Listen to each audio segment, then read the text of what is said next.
Halo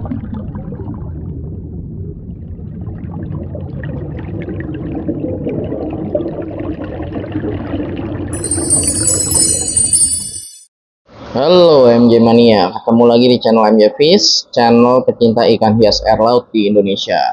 Oke MJ Mania, kali ini kita akan bahas terkait dengan ikan letter 6 akadori. Nah, bagi kalian yang pernah pelihara ikan dori dan pengen belajar kayak gimana atau sharing terkait ikan dori, kalian bisa komen ya di kolom komentar gitu. Nanti kita akan jawab pertanyaannya.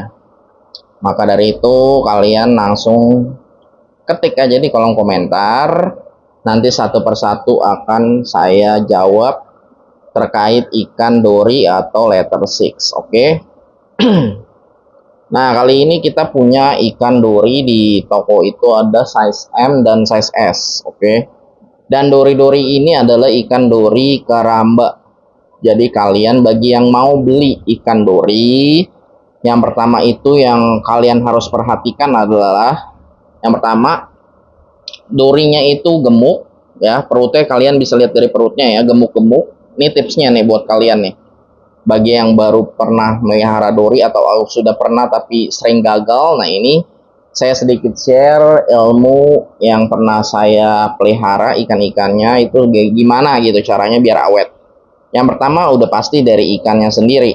Ikannya udah pasti harus gemuk, aktif gitu kan. Aktifnya itu ciri-cirinya nih. Kalau kayak gini dia tuh bereaksi lah. Tuh mentalnya juga udah jadi, berani di kaca gitu. Berani tampil di kaca. Nah, itu ciri khas ikan dori yang udah settle. Berenang-berenangnya juga aktif. Kayak gini berenangnya. Dia nggak terlalu aktif maksudnya ke kiri ke kanan, tapi dia settle gitu. Berenangnya stabil. Nah, itu tanda yang menandakan dori itu udah settle, udah adaptasi di akuarium. Napasnya juga nggak tersengal-sengal, napasnya normal, biasa. Nah, itu ciri khas dari ikan dori yang sehat. Terus udah dijamin pasti ya harus melet, guys. Ikan dori harus melet, itu yang paling utama. Kalau dia nggak makan nanti imunnya itu rendah, gampang terkena penyakit. Contoh yang paling sering, penyakit white spot atau cryptocarian irritan, white spot.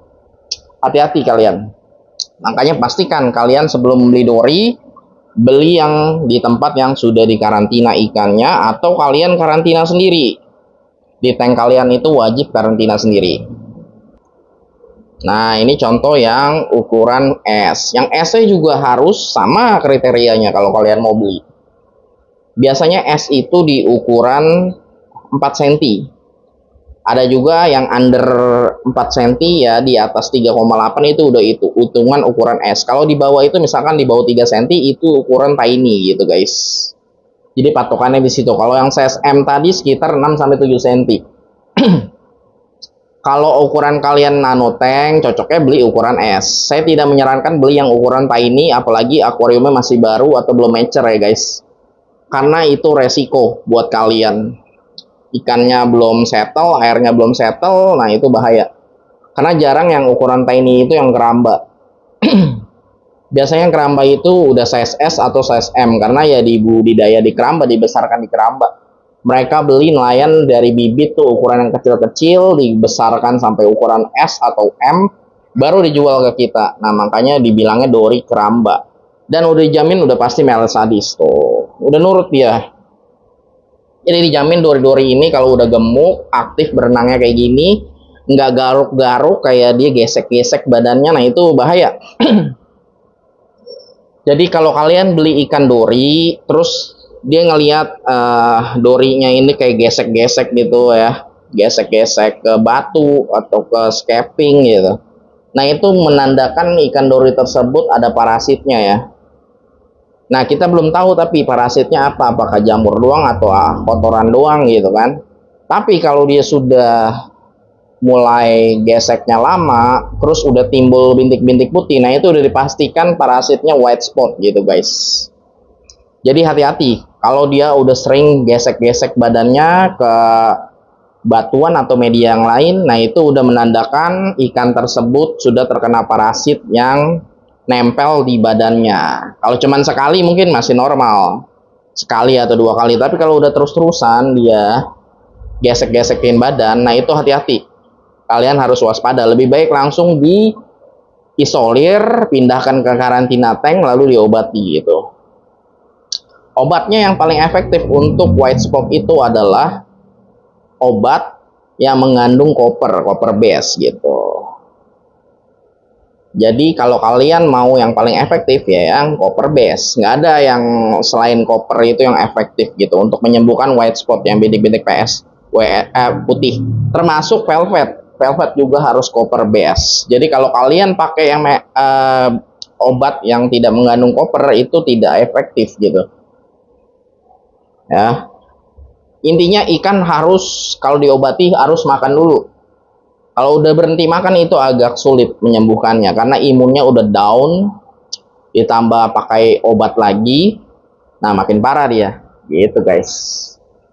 Jadi kalian harus pastikan pengobatannya itu efektif ya, yaitu mengandung copper. Kita jual juga di MJ Fish itu kita ada obat namanya Super Cure.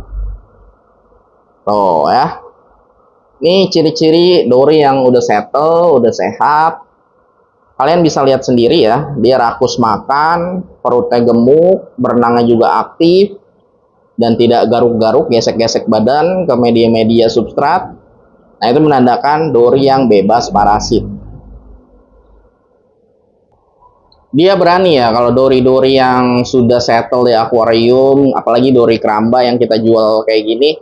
Nah ini mereka berani gitu, nggak takut sama tangan pun mereka nggak takut tuh. Karena dia sudah jinak guys, istilahnya tuh. Sudah jinak, dia tahu pengen dikasih makan gitu. Pokoknya kalau untuk dori perawatannya itu yang penting saya rangkum lagi ya semuanya. Yang pertama, kalau kalian mau pelihara dori pastikan ukuran akuarium kalian sesuaikan. Misalkan yang nanotank belinya yang S, yang di atas nanotank beli yang M gitu. Tidak disarankan beli yang tiny karena kalau tank kalian belum mature atau baru cycling. Lebih baik beli yang S minimal. Kalau tank kalian udah mature, udah cyclingnya udah lama, boleh beli yang ukuran tiny gitu guys. Jadi banyak pilihan ya. Maka dari itu kalian pertama harus pilih ikannya sehat. Beli di seller yang memang sudah dikarantina, atau kalian ya sebenarnya wajib punya karantina tank kalau takut gitu. Jadi yang benar itu kalian harus karantina ikan kalian sendiri gitu. Karena kita tidak tahu beli dari mana gitu, apakah sudah dikarantina atau belum. Nah, apalagi yang baru nangkap dari laut tuh, nah itu lebih berbahaya lagi kalau kalian tidak karantina ikannya gitu. Nah, terus udah pasti harus makan pelet. Kalau belum makan itu agak ngeri. Ikan harus makan dulu. Pertama dari bentuk tubuhnya bulat, menandakan ikan tersebut sudah makan. Terus makan juga, terus tidak gesek-gesek juga. Nah, ciri-cirinya seperti itu. Kalau sudah seperti itu, harusnya di tank kalian itu aman. Kalau tank kalian tidak ada white spotnya, cryptocarion irritannya, itu udah pasti aman. Tapi kalau ada, ya sudah. Tidak bisa dipastikan ikan tersebut terlepas dari WS. Karena ya ikan tergantung imun gitu. Kalau tank kalian ada WS-nya gitu, itu bisa, kalau imun ikannya bagus itu bisa nggak kena guys. Makanya ada orang yang tanknya ada WS-nya nih, tapi ikan barunya doang nih yang kena, ikan lamanya nggak kena white spot. Karena ikan lamanya itu imunnya udah bagus, jadinya mereka kebal sama WS, lendirnya produksinya banyak gitu. Lendirnya mereka produksinya banyak, jadinya itu sehat-sehat ikannya guys.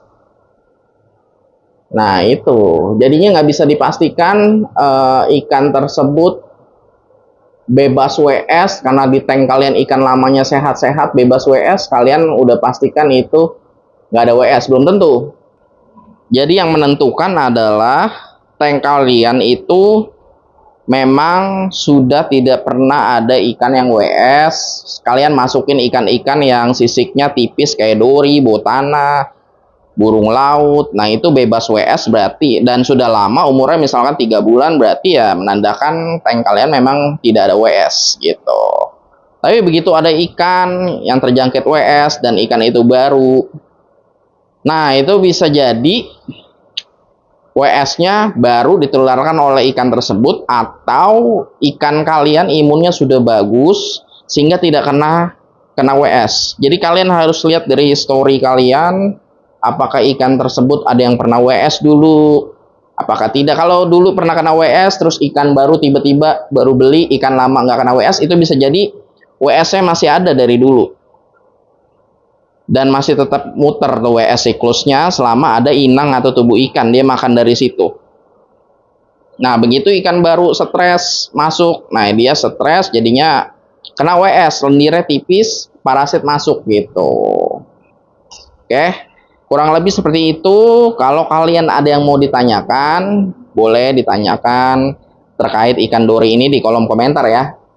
Nah ini kita spill dikit tank dori kita tuh, ini tank dori S, nah ini dori M, nah ini dori S lagi guys. Jadi banyak stok kita banyak, dan dijamin ikan dari kita ini udah bebas parasit, sudah dikarantina juga, sudah sehat juga, dan dori keramba semua udah makan melet sadis, dijamin melet sadis. Oke, sekian dulu dari video saya kali ini, semoga bermanfaat. Jangan lupa like, share, dan subscribe. Oke, see you MJ Mania.